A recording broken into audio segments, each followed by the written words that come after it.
ते तिकडे मरतायत म्हणून आपण निवांत झोपतोय याची जाण असू. जवानांचा त्याग आहे या देशासाठी, ही त्यागाची भूमी आहे. ते तिकडं त्याग करतायत, ते तिकडं बर्फात उभे राहतायत म्हणून आपण इकडे निवांत आहे. आपण इकडे जन्मकाळ सगळे कार्यक्रम व्यवस्थित करतो. किती त्याग असतो जवानांचा. थोडक्यात एक प्रसंग सांगेल. नाशिकचा केशवगीर सोमगीर गोसावी नावाचा पोरगा आहे.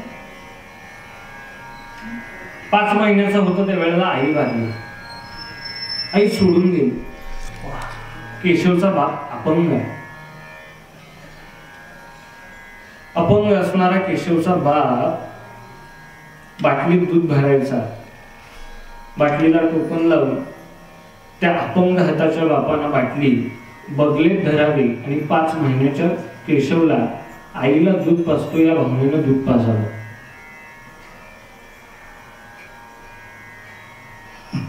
हळूहळू केशव मोठा होऊ लागला. केशव आता भाकरी खायला लागला. तो अपंग हाताचा बाप एका हाताने भाकरी करायचा, एका हाताने भाकरी फिरवता येत नाही. तो अपंग हाताचा सोमगीर गोसावी नावाचा बाप भिंतीवरती भाकरी फिरवायचा, चतकोर भाकरी कुस्करायचा, त्याच्यावरती दूध टाकायचा आणि केशवला घास भरवायचा. केशव हळूहळू मोठा होऊ लागला. केशव आता 5वी पास झाला. तो केशव पास झाला याचा आनंद त्याला जेवढा झाला नाही त्याच्यापेक्षा आता मला भाकरी बनवायला यायला लागली. आता माझ्या बापाची भाकरी मी बनवणार, आता मला भाकरी बनवायला येते याचा आनंद त्याला जास्त झाला. केशव हळूहळू मोठा होऊ लागला. केशवची 10वी झाली, 12वी झाली आणि त्या केशव गोसावीच्या पोरगा 12वी नंतर सैन्य दलात भरती झाला. एक भरती मारली, सहज भरतीला गेला आणि तिथं भरती झाला. एक दिवस त्याला लेटर आलं. केशव घरात लेटर वाचत बसलाय आणि काहीतरी वाचत केशवच्या डोळ्यातनं पाणी यायला लागलं. तो अपंग हाताचा सोमगीर गोसावी नावाचा बाप सुरकुत्या पडलेला, मळालेला. केशवकडे बाप बघतोय आणि केशवला विचारतो, केशव काय झालं रे लेकरा? ए केशव काय झालं? काय वाचतोयस? तुझ्या डोळ्यात पाणी का?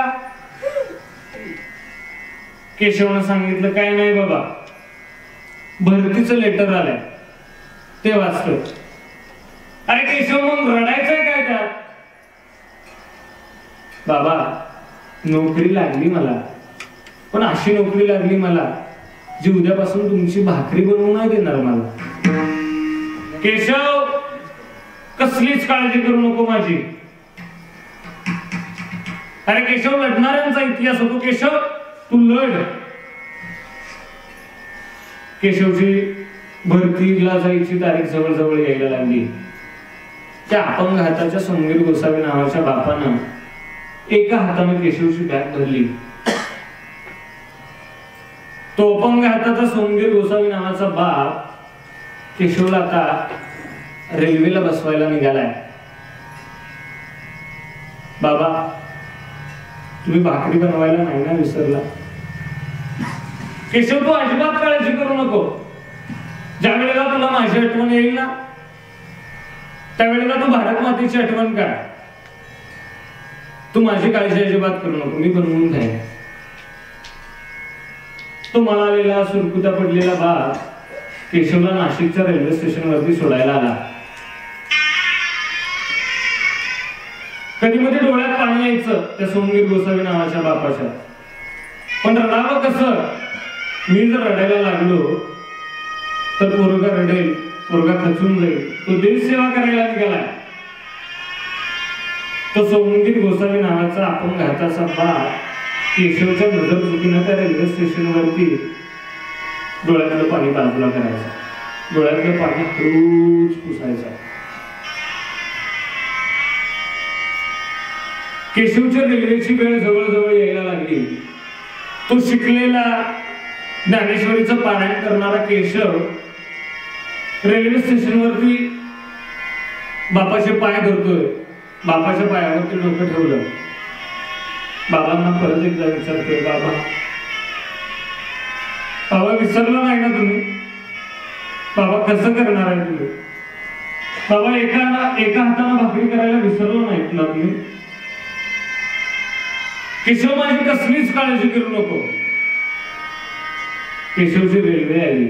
केशव रेल्वेमध्ये चढला. निवृत्तीनाथाला प्रार्थना करतोय, निवृत्तीनाथा लक्ष ठेव माझ्या बापावरती. केशव निघून गेला. 2-3 वर्षानंतर केशवचं लग्न झालं. लग्न झाल्यानंतर केशव 2-3 महिन्यांना रजेवरती आला, परत गेला, परत आला. असं त्यानं 7 महिने रजेवरती सुट्टी काढली. आणि भाऊबीजेच्या दिवशी केशवला आपल्या बायकोनं फोन केला आणि सांगितलं, आनंदाची बातमी आहे, गोड बातमी आहे. तो म्हणालेला सुरकुटा पडलेला बाप सुनेच्या हातातनं मोबाईल ओढून घेतो आणि सांगतो, केशव केशव मी आजोबा होणार. केशव, बाप होण्यापेक्षा आजोबा होण्याचं सुख काय वेगळंच असतं. केशव तुला नाही कळणार. तर केशव मी आजोबा होणार आता. व्हिडिओ कॉलवरती 2 जण बोलतायत आणि दुपारी 2 वाजता केशवचा फोन स्विच ऑफ झाला. आतंकवाद्यांशी 2 हात करताना केशव धागापट्टी पडला. केशवचा अंकुर बायकोच्या पोटात वाढतोय. बघता बघता केशवचं प्रेम घराजवळ आलं. बायकोला 9 महिने पूर्ण होत आहे. आता केशवचा अंकुर जन्माला येणार. काय वाटलं असेल त्या बायकोला? काय वाटलं असेल त्या बायकोला? वाट बघत असेल ती. दिवाळी झाली, आता माझा नवरदेव येणार आहे, माझा नवरा येणार आहे. त्या लेकरांना बघितलं सुद्धा नाही हो हे जग. ते पोटातच आहे. तो बाप गेला बाप. त्या केशवच्या बायकोला ज्या वेळेला कळालं ना नवरा गेलाय, बेशुद्ध झाली ती. डॉक्टरांनी 8 दिवसानंतर तारीख दिली होती डिलिव्हरीची. बेशुद्ध झाली. 8 दिवस बेशुद्ध होती. 9व्या दिवशी तिला शुद्ध आली. 9व्या दिवशी तिला मुलगी झाली. थोड्या दिवसानंतर मोठी झालेली केशवची मुलगी, केशवची बायको आपल्या सासऱ्यांच्या म्हणजे केशवच्या वडिलांच्या हातात त्या मुलगीला देते आणि सांगते, बाबा ही बघा आपल्या केशवची निशाणी. केशवला तुम्ही मोठ्या कष्टानं वाढवलं.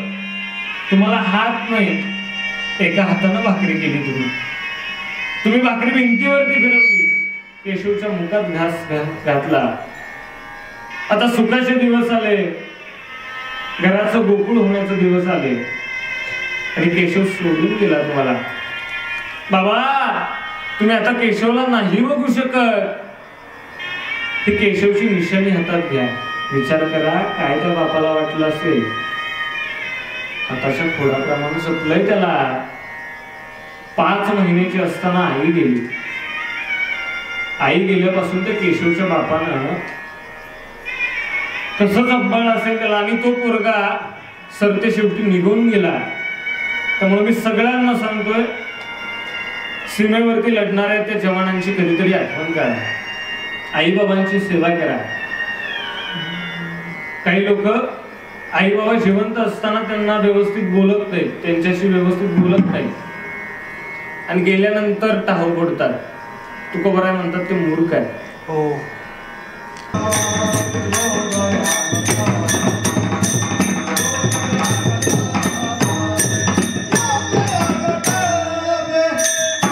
तुकोबराय सांगतात की सगळ्या साधनाचं सार म्हणजे नामस्मरण.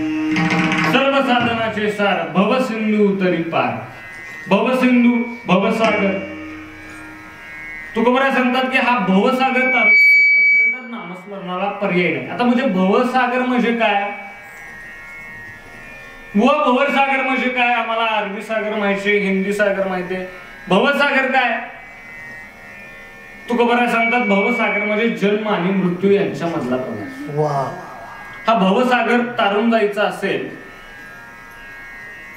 तर नामस्मरणाला पर्याय नाही. कारण आपल्या आयुष्यात सगळ्यात मोठं दुःख त्यावेळेला झालंय ज्या वेळेला आपला जन्म झाला. आपल्या आयुष्यात सगळ्यात दुःखाचं कारण आहे आपला जन्म झाला. आपला जन्मच झाला नसता तर आपल्याला दुःखच झालं नसतं. आपल्यावर सून दापरलीच नसती. पोरांना आपल्याला मारलंच नसतं. नाही तुमचं नाही सांगत विठ्ठल. जन्म झाला हे सगळ्या दुःखाचं मूळ आहे. मग मरण चांगलं का वाईट? म्हणजे मेलं पाहिजे किंवा मरण चांगलं का वाईट? आपल्याला एखाद्याच्या मरणाची बातमी जरी कळाली तर म्हणतो अरे फार फार फार वाईट झालं. म्हणजे मरण वाईट आहे. पूर्वीच्या काळात पूर्वीच्या लोकांना माहिती असेल पूर्वीच्या काळात आशीर्वाद दिला जायचा अष्टपुत्र सौभाग्यवती भव. होता ना आशीर्वाद पहिला तसा? झोपले नाही ना तुम्ही? पहिल्या बायका खाली वाकून पाया पडायच्या तेव्हा त्यांना आशीर्वाद दिला जायचा काय? अष्टपुत्र सौभाग्यवती. आताच्या सुना वाकत नाहीत तो विषय वेगळा, पण त्यावेळेला आशीर्वाद दिला जायचा का? आता जर तो आशीर्वाद दिला तर नाही दिला तर याच्यापेक्षा तो खरा झाला तर कळालं तर भरत गावात असा कोणतरी मधुवांना असा आशीर्वाद देतात आणि तो खरा होतोय हे कळालं तर त्या दाऊदला नंतर पकडतील. आधी असा आशीर्वाद देणाऱ्याला पकडतील. विठ्ठल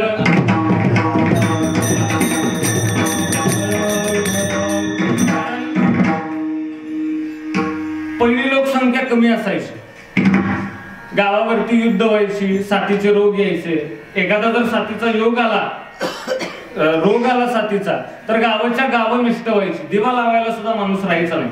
त्यामुळे ती लोकसंख्या वाढायला त्यावेळेला आशीर्वाद दिला जायचा अष्टपुत्र सौभाग्यवती भाव. आता माणसं जर मेली नाहीत तर काय होईल?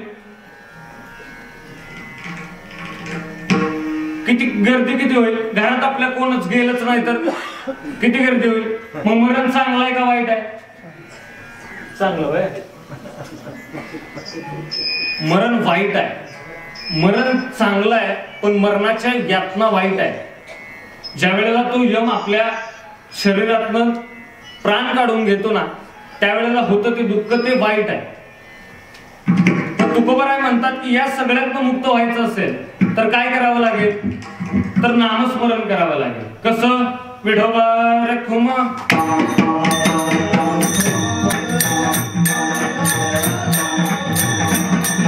केले कायनु हे केले एका चिंतिता विठ्ठले. तुकोबराय म्हणतात की काय होत नाही नामसाधनानं किंवा नामस्मरण केल्यानं काय होत नाही.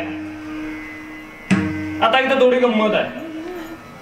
तुकोबरायांनी एका शब्द का वापरला आणि विठ्ठलच का किंवा एका चिंतिता विठ्ठलेच का?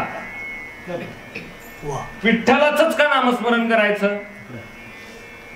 तर परमात्मा सगळ्या देवाचा देव आहे. तो विश्वकर्ता आहे. जेने विश्व निर्मिले महर्षी देवास स्थापिले एक विश्वरगा धरिले सत्ता मात्रे आपुलिया. तो विश्वकर्ता तो देवादिदेव आहे. बळीया माझा पंढरीराव जो या देवांचाही देव. तो देवाचा देव आहे. तो सत्ताधीश आहे. चाले हे शरीर किंवा वृक्षाची पान म्हणजे त्याची शरीरावरती सत्ता आहे. त्या पांडुरंग परमात्म्याची देवावरती सत्ता आहे किंवा तो देवादिदेव आहे. वृक्षावर सुद्धा त्याची सत्ता आहे. म्हणजे सूर्य उपासक, ब्रह्म उपासक आणि शैव उपासक या तिघांवरती देखील पांडुरंग परमात्म्याची निष्ठा आहे, वर्चस्व आहे. त्या सगळ्याचा सार पांडुरंग परमात्मा आहे. अगदी सूर्य सुद्धा चाले हे शरीर कोणाची या सत्ते किंवा म्या बोलविल्या म्या चालविल्या सूर्य चाले म्हणजे सूर्य सुद्धा ज्याच्या सत्तेने चालतो तो परमात्मा आहे. मग आता तुकोबराय यांनी चिंतनच का वापरलं किंवा चिंतनानं काय होतं? काय होतं चिंतनानं? सेना महाराजांच्या आयुष्यातला प्रसंग आहे. बिदरच्या बादशाहचे 2 सैनिक सेना महाराजांच्या दारात उभे राहिले आणि दारात उभे राहिलेले सैनिकांनी सेना महाराजांना हाक मारली. सेना महाराज देवपूजेला बसले. देवपूजेला बसलेल्या सेना महाराजांना उठता येत नाही. सेना महाराजांची पत्नी दाराजवळ आली. विचारलं काय काम होतं का मालकांकडे. सेवकांनी सांगितलं की बिदरच्या बादशाहनं बोलावून आलंय, बादशाहचं बोलावून आलंय. पत्नीच्या मनात विचार आला, मालक पूजेला बसले, एका बाजूला राजाचं बोलावणं आलंय, एका बाजूला देवाचं बोलावणं आहे किंवा देवपूजा चालू आहे, मग काय करावं. त्या पत्नीच्या मनात विचार आला की कोणाला तरी निरोप दिलाच पाहिजे. मग काय करावं बरं. देवाज्ञा मोडावी का राजाज्ञा मोडावी. दादा मी तुम्हाला विचारतोय, देवाज्ञा मोडावी का राजाज्ञा मोडावी. हा, देवाची आज्ञा मोडायची का राजाची आज्ञा मोडायची. टेन्शन मध्ये आहे का तुम्ही. अजिबात टेन्शन घेऊ नका. बुवा बे आपलाच आहे, ऐकणारे बे आपलेच आहे, कार्यक्रम बी आपला आहे. अजिबात टेन्शन घ्यायचं नाही, झोपायचं नाही, टाळी वाजवायची नाही. देवाज्ञा मोडावी का राजाज्ञा मोडावी. सोपं विचारू का आणखी. दारू घरात पिली पाहिजे का अंगणात. हा, दारू घरात पिली पाहिजे का अंगणात. दारू घरात पिली का घरात पिली पाहिजे का अंगणात. त्याचं उत्तर आहे दारू पिऊच नाही. तसं देवाज्ञा मोडावी का राजाज्ञा मोडावी याचं उत्तर आहे आज्ञा मोडूच नाही. नाही देवाचा अपमान असावा, नाही राजाचा अपमान असावा, दोघांचाही सन्मानच व्हावा. तरीही कोणाला तरी निरोप दिला पाहिजे. म्हणून सेना महाराजांच्या पत्नीनं त्या सेवकांना निरोप दिला. त्या सेवकांनी निरोप राजाला आहे असा सांगितला नाही. मुळात मोर्चा तोंडाचं गडी निरोप आहे असा सांगतच नाही ती. त्या सेवकांनी असं काहीतरी राजाला सांगितलं जेणेकरून राजाच्या मनामध्ये क्रोध निर्माण होईल, राजाच्या मनामध्ये राग निर्माण होईल. राजाला प्रचंड राग आला आणि क्षणार्धात वाटलं की शिक्षा करावी. तेवढ्यात दरबारामधून चालत एका हातामध्ये बाटी आणि एका हातामध्ये वस्तारा घेऊन सेना महाराज आले. सेना महाराजांनी राजाची दाढी केली. राजाला वाटलं सेना महाराजांच्या हाताचा वास आज काहीतरी वेगळाच येतो. आज सेनेच्या हाताला वेगळाच सुगंध येतोय, कस्तुरी चंदनासारखा सुगंध येतोय. म्हणून त्या राजानं सेना महाराजांना जाताना जास्तीच्या काही बक्षीस मोहरा दिल्या. बक्षीस जास्तीचं दिलं आणि सेना महाराज परत गेले आणि सेना महाराज परत आले. आता जाणारे सेना महाराज वेगळे आहेत आणि येणारे सेना महाराज वेगळे आहेत. सेना महाराज दरबारात आले, राजासमोर मान खाली घातली आणि सांगितलं राजन माफी असावी. देवपूजा चालू असल्या कारणानं दाढी करता यायला आलं नाही. आता आलोय, दाढी करून घेतो. राजानं सांगितलं सेना वेळ नाही का लागलं तुला. अरे क्षणापूर्वी आलास आणि दाढी करून निघून गेलास. सेना महाराजांना वाटलं मी तर देवपूजा करतोय, मग माझं रूप घेऊन दुसरं आलं तरी कोण असेल. आणखी विचार करून सेना महाराजांना कळालं की या जगात माझं रूप आणखीन कोण घेऊ शकेल. त्यावेळेला त्यांना कळालं की परमात्म्यानं, पांडुरंग परमात्म्यानं आपलं रूप घेतलं. म्हणजे सेना महाराजांची भक्ती आणि चिंतन एवढं प्रेमानं होतं आणि मनापासून होतं. त्यांच्यासाठी जगाचा मालक बिदरच्या बादशाची दाढी करायला गेला. म्हणून तुकोबारायांनी शब्द वापरलाय की एका चिंतिता विठ्ठले. एका चिंतनानं हे सगळं घडू शकतंय. विठ्ठल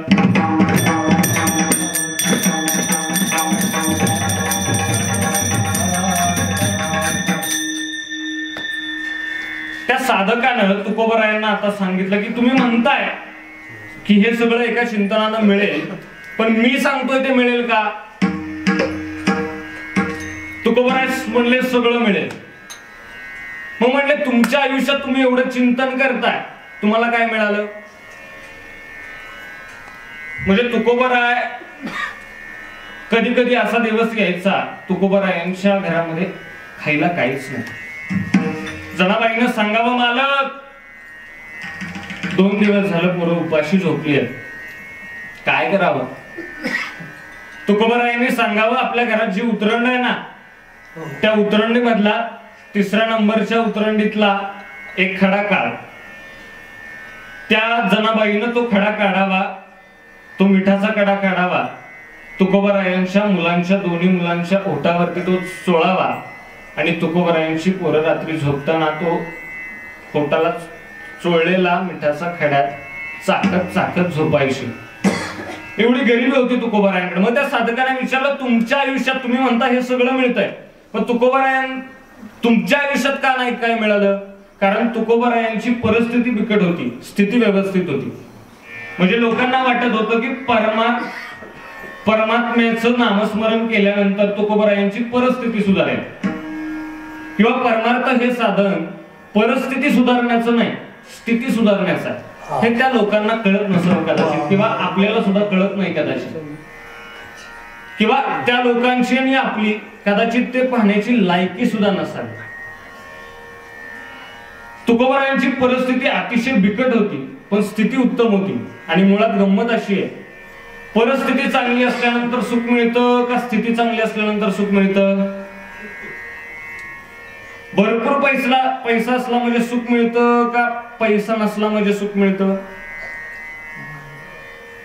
पैसा किती असू द्या, सुखच नाही. अंबानीला विचारा, सुख आहे का?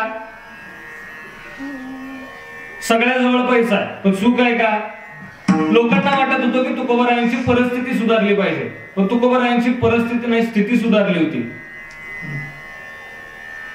तुकोबाराय नामस्मरणात एवढे तल्लीन व्हायचे की तुकोबाराय म्हणायचे की माझी मज झाली अनावर भाषा.